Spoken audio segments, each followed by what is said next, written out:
Nobody knows who you are as a college swimmer unless you're attacking transgenders. Now, I'm happy that transgender is out of that volleyball tournament, okay? But there's more important things that we should be talking about, and you profited off of attacking transgenders with your hatred towards transgender people. When it's Trayvon Martin, Breonna Taylor, all these people that he vilified, all these people that he could care less about. But you want to know?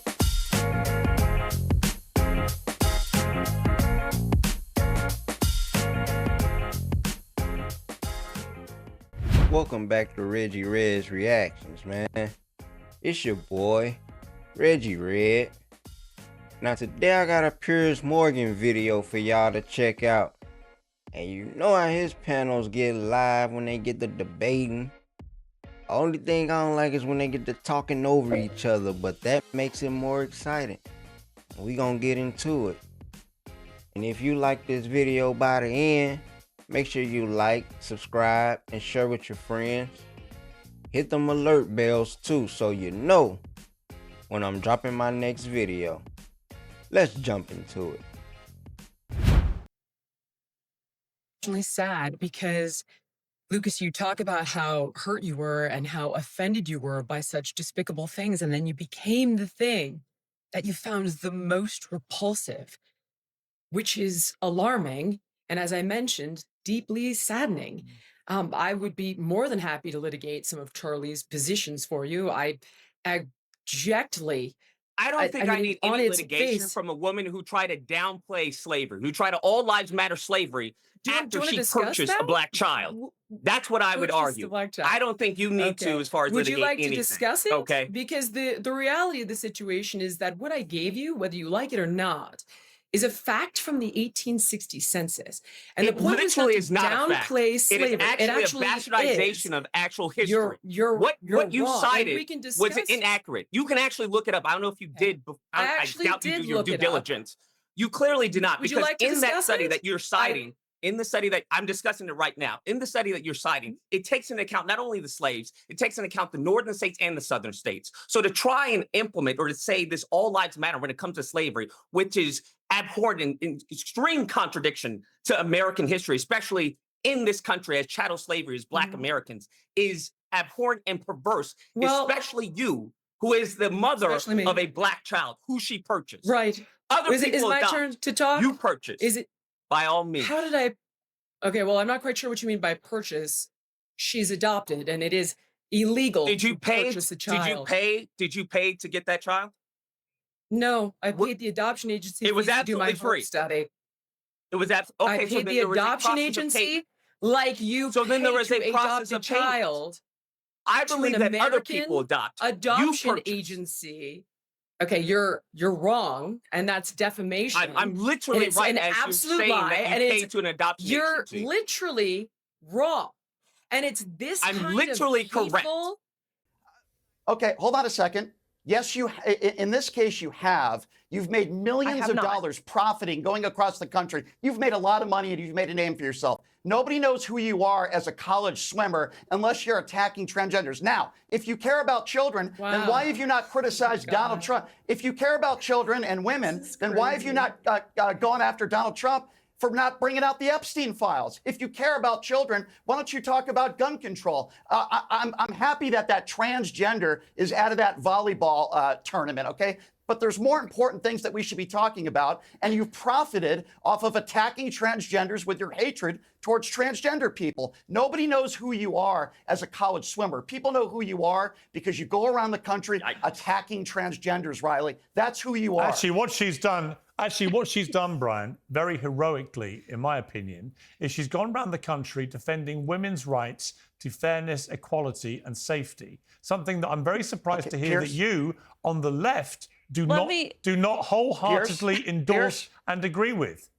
Pierce, let me respond to what you just said. Sure. If in fact Riley Gaines, by the way, Pierce, I've had this conversation on your show about transgenders. Yeah. I don't think transgender women should be competing with women on the playing field. So you agree with her? However, I do, but here's my problem with Riley. What are you she talking doesn't about? talk about the... Let me explain. She doesn't talk about the non-release of the Epstein files and real victims of sexual abuse. She doesn't criticize Donald Trump. She doesn't talk about how flags weren't at half-mast after children are massacred in schools. Do you she talk only about, okay, let me ask about you. transgenders. Let me ask you, do you talk about... It's so funny because hang on, hang on. Oh shit, they starting to get real heated now. I had to pause it so I can get my bearings, because these motherfuckers, they going in on each other. And I agree with Brian, and I agree with Lucas all the way up until he kind of like got into a bad faith thing. But I still agree with his premise, but talking over and not letting the other side talk is like, if you're going to have a conversation, let's have a conversation. Well, let's get back to it, though. I can't wait to see what they're talking about.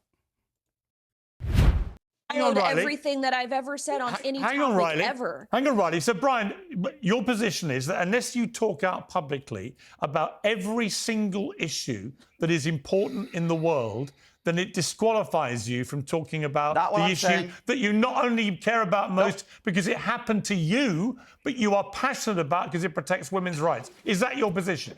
Pierce, here's my position. You don't have to talk about every single issue, but when the second leading cause of death in children is gun violence, you probably should bring that up. When we talk about MAGA Republicans who have talked about the Epstein files and horrible abuse, Maxwell was one of the largest sex traffickers in the world. And the Donald Trump administration have sent her to a club. Why does Riley Gaines have to do all that? Why does Riley Gaines... Because she says she cares... No, Riley Gaines cares about... Said, let me answer. Riley Gaines cares because a very tall, muscular, powerful male called Leah Thomas said suddenly, who was a very moderate, unsuccessful male swimmer, suddenly said, I'm a woman, and then began destroying women in the women's pool. It was clearly grotesquely unfair, unequal, and actually dangerous. And we saw the same thing happen in a boxing ring in Paris in the Olympics. Like to be able to and for Riley to be condemned by you, that'd be super cool. For Riley to be condemned by you because she doesn't also talk about other issues is absurd. Anyway, a brief timeout. I've been joined by Republican Congresswoman Nancy Mace. Nancy, welcome back to Uncensored. We're just having a kind of slightly insane debate, in my opinion. But there's a lot of insanity flying around at the moment, one of which is the utterly appalling spectacle of so many on the left openly, brazenly, proudly celebrating the murder of Charlie Kirk. How have we got here as a society? Well, it's insane. And you can just see in the previous debate, you saw two grown men, Democrat men, screaming, yelling on your program at two women. Riley Gaines is one of the brightest, smartest, youngest minds fighting for what she believes in, and we want to encourage that, not discourage it. I don't want to discourage anyone out there to prevent them from speaking up by getting yelled at. I was yelled out yesterday in front of Don Lemon at the steps of the Capitol, and all we want to do, I'm a rape survivor. All I want as a rape victim is to ensure that men aren't in my bathroom or Riley's bathroom or in the shower next to us. That is dangerous and it's uncalled for. But to see those men on your program yelling at the women who are just talking freely, talking in a sane and normal manner, trying to have a colloquy, trying to have a national conversation, and they're being screamed at.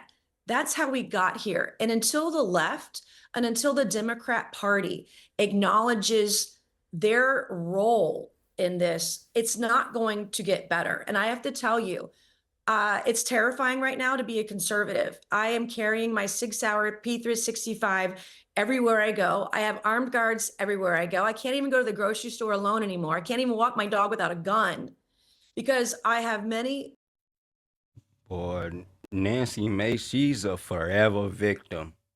And it's starting to resonate with the whole right side. They cry about so much shit. And these supposed to, especially the men, the conservative men, they supposed to be all big and tough and strong and rah, rah, rah. But you hear these motherfuckers complain more than anything. When I listen to Tom Homan on Fox, oh, we are going after public safety threats and all this shit. You want to change the law? Go to Congress. Why should I? You can't impede and all this shit. Like, bro, y'all cry too motherfucking much for me. Too much. And it's crazy because y'all are not victims. Y'all spew so much hate, so much venom. Like, get the fuck out of here, bro. Let's get back to this despicable ass woman. So many on the left, Democrats, a lot of transgenders who are emailing, calling, trying to show up at my office, threatening to kill me, my children, my family, my elderly parents, the father of my children. And I'm not going to live in fear. I'm not going to be terrified. And I'm going to figuratively fight back, figuratively push back, and protect my safety. Today, I'm going to lead a floor debate against Ilhan Omar. Lucas was asking about a prominent Democrat celebrating the murder of Charlie Kirk. They're everywhere. But let's start with Ilhan Omar, who's right down the hall from me right now. I'm in Congress at the Capitol, who celebrated the murder and political assassination of Charlie Kirk by saying that people who were mourning his death were full of shit, excuse my language, but no, and is posting content celebrating his murder, calling Charlie Kirk a terrorist. I can't even with these people because they just won't tell the truth. And like, I love having a debate. I love. None of that sound like a celebration to me. It just sounded like she was just being critical of him. And you can't stop nobody from being critical of somebody, bro. That was Charlie Kirk's whole thing. And it seemed like they don't, like, did they even listen to what Charlie Kirk was saying on his podcasts and shows? Like, he don't give a fuck, bro. Especially about kids. A few deaths is worth it to have Second Amendment rights? What? Are you serious, man? Fuck that Second Amendment. These guns, easy access to guns, is murdering y'all kids, bro. Because they ain't going to black schools shooting up black kids. It's young white boys going to white schools and shooting up innocent little white children. Who that should never happen. Never. And like he said, he want to focus more on black crime. Was it? It wasn't black on black crime that killed you, my friend. It was a white boy grew up conservative from a gun-toting MAGA family. They keep saying he on the left, but I don't believe shit that come out of his administration, especially those text messages. I had to ask ChatGPT, like, do this sound like a conversation a 22-year-old have in this situation? ChatGPT was like, fuck nah. Even Grok was like, fuck nah.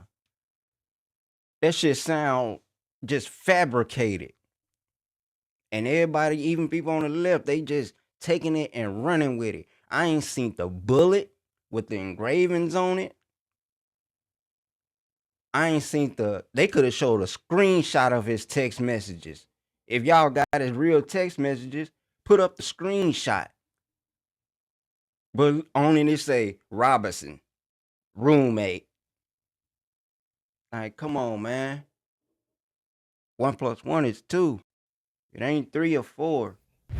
Well, first of all, I find it ironic that Nancy Mace is talking about telling the truth, yet she's the person who blamed the shooter in the Charlie Kirk murder as a transgender. I find that very ironic. She also called me a Democrat. I'm not a Democrat. I'm a registered independent that is anti-Donald Trump. So I want to be very clear on that as well. Listen, now she mentioned Ilhan Omar. If that's true about Ilhan Omar and she made those statements, I totally disavow that, but I don't think anybody could name me 3 Democrats that are celebrating Charlie Kirk's death that are elected officials. Number 2, every Democrat out there is saying this is wrong for the most part. Political violence, we should never celebrate it. And all the right is doing is blaming it on the radical left, including Donald Trump. Nancy Mace wants to say to bring people together. Donald Trump has divided us by blaming the radical left for what took place here. But you would be blaming. Okay, but Brian, be honest. If it was the other way around, and the investigators said publicly, as they have, as has the governor of Utah, that all the evidence pointed to this person being radicalized by the far right, you would not hesitate to say this was a far-right assassination, and you would go on a massive rant about it. So there's a double standard there, right? No, you're wrong. You're wrong. I don't do that, Piers. You could look at my social media. No, you're wrong. Here's what I do. I call out political violence on both sides. If you recall, Piers, that wasn't my point. Hang on, I'm not disputing that. Yeah. I'm just saying if he was a radical right, if he'd been radicalized by the right, I don't think you would be saying people shouldn't be talking about the radicalization. I just find it so ironic that they always focusing hateful rhetoric and shit on the left, but y'all leader, y'all dear leader, how many he got fucked up nicknames for people. Newscom. Too Late Jerome, like why don't they call out their own? Why don't they call out Trump for all this shit? Why? Because it don't make no sense. He's the top person in this country. And he couldn't say some words to try to bring the country together? No, he couldn't do that. I guess that's too much to ask from Donald Trump. And the motherfuckers that support him. Because ain't no way. That's why I laugh at all their hypocrisy that they be doing. Because until they start calling out Donald Trump for his hateful shit, I don't want to hear shit. I don't want to hear shit from nobody. If anything, the left just started responding in kind the last couple years. They just started doing this since Trump got in office, because they got tired of going high when they go low. And who can blame them? These people are fucking disingenuous, brother. Here for it, but in this moment, you are very clearly showing the world that you are an integral part of this problem, and it's irrelevant what side of the aisle you're on. It's a human characteristic of demonizing others, and you both have it. All right. To be fair, she didn't name him by name, but I think that would include Donald Trump. But to bring up as far as the galvanizing, which is, I think what we're witnessing is gaslighting and political schizophrenia at its peak. Because when we talk about galvanizing, we have to look at the body of work that Charlie Kirk did, whether it was to once again dehumanize Black people, to say that Black women were low IQ and non-deserving of their positions. Right? Whether it was to bastardize as far as a Black American lexicon, whether it's the perversion of woke, or whether it was the perversion of Black fatigue, something that was crucial to Black history, even to this day, whether it was the perversion of CRT, I think it's absolutely diabolical to say that this is coming from the left, when Charlie Kirk spent most of his life to do that. I think when he talks about Black death, when it's Trayvon Martin, Breonna Taylor, all these people that he vilified, all these people that he could care less about. But you want to know something? There is not one mention of Daniel Schaefer. I mentioned Daniel Schaefer. White man killed, police brutality. It's not one mention of Jared Lackey on any of his posts. I mentioned Jared Lackey. White man tased to death, police brutality. There is not one mention of Kelly Thomas. There is not one mention of Ryan Whitaker, killed, shot in the back, white man, because he was playing video games too loud. So to say that they care about, police brutality, they care that it's not galvanizing. They are galvanizing. Charlie Kirk and other people like him are galvanizing their audience to, ironically, to promote a white victimhood complex on a certain group of white individuals who feel disassociated with society currently. All right, Brian, hold fire. Same thing that they argued that was happening to Black people. They are now prophetizing. I just want to ask Jillian. You made your point. I just want to ask Jillian a question. I'm going to come back to you in one moment. We're going to bring... Yeah, Brian, I mean, when you hear that, do you find it disgusting, the reaction that Jeffrey's had? Yeah, absolutely. 150%. I think anybody who celebrates Charlie Kirk's death is absolutely disgusting. And I applaud you for, doing the right thing and being a good human being and saying this is horrible. Charlie Kirk didn't deserve this. I feel for his kids and his family. Doesn't mean we have to agree with everything Charlie Kirk stood for, which obviously I don't. But for the people that are attacking you on social media, I mean, I've gotten death threats as well. It's despicable, and I feel for you. We should be able to have a respectful dialogue about Charlie Kirk, and I would certainly welcome that with Jillian, and I have some questions for her if we have the time. Yeah, man, I'm gonna leave that right there. Things was getting heated, though. It just, this whole situation it's an eye-opener. It's really an eye-opener because you can really see how people feel. And like they say, the people on the left, not the Democrats and the actual leaders of the left, but the motherfuckers who's trolling online, that's like, why are you so happy? You don't gotta be mad, but you ain't gotta be happy about it either. Like, I don't get that. And I don't condone that shit. But yeah, let me know what y'all think in the comments, man. Like, share with your friends. I'll be back later with some more videos. Peace.